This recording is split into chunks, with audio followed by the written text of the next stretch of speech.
Hello, my name is Henk Kraaijenhof, and today I'm going to address the issue of peaking.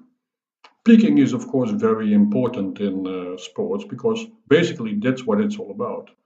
To perform at your best at the moment when it counts. Not in your backyard, not in a local meet, a national meet, but at a big one, a major championships, a Grand Slam, a Grand Prix. And unfortunately, peaking is surrounded by some mystery, something intangible. We don't know what it is. We don't know how to do it, and it shows from the numbers. I'm going to show this presentation right now. Yeah.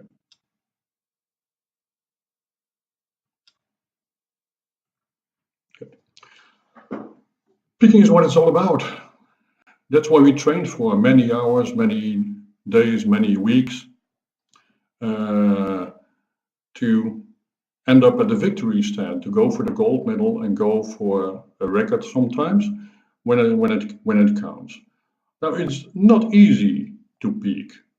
When I was a young coach, I always thought about why do some people always peak at the big ones at the right time, and other people don't seem to be able to peak. So I started to dig deeper into this subject and studied it in theory as well as in practical sense. Past week, the World Championships in athletics were staged in London, and I looked at a team which is the most close to me, of course, the Dutch national team. I will have seen have some Dutch national athletes on the victory stand. Daphne Schippers in sprints, Sifan Hassan in the 5,000 meters, and also Anouk Vetter in the heptathlon. So basically, the women did very well. But I took the performances of the national team, of all the athletes, before they went to London and how they performed in London. And from the numbers, it showed that only 30% of the athletes peaked at the right time in London. That's what they have been training for the longest time. So that means that 70% of the national team, 70% of the athletes did not peak in London, but before, or maybe they will do pretty well in the weeks after, but it doesn't count anymore. I think there's the three components which are very important for peaking. First of all, you have to be fit and you have to be healthy.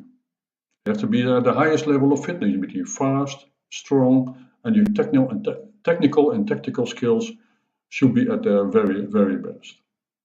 Second, not only should you be fit, but you should be ready to perform.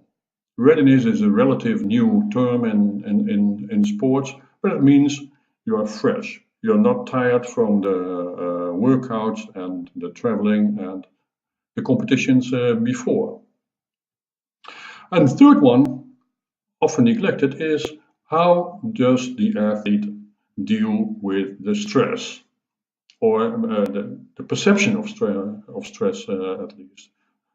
The stress can come from inside the ambition of the athlete. Some athletes are always willing to get the best out of themselves, which is okay, but some athletes are pushing too hard. From the competition itself, you always know how you're doing, but you never know how your competitor will do, and sometimes they're up for a surprise. The pressure of the team, your peers, the coach, the media, the sponsors, and even your parents, they all exert pressure on the athlete.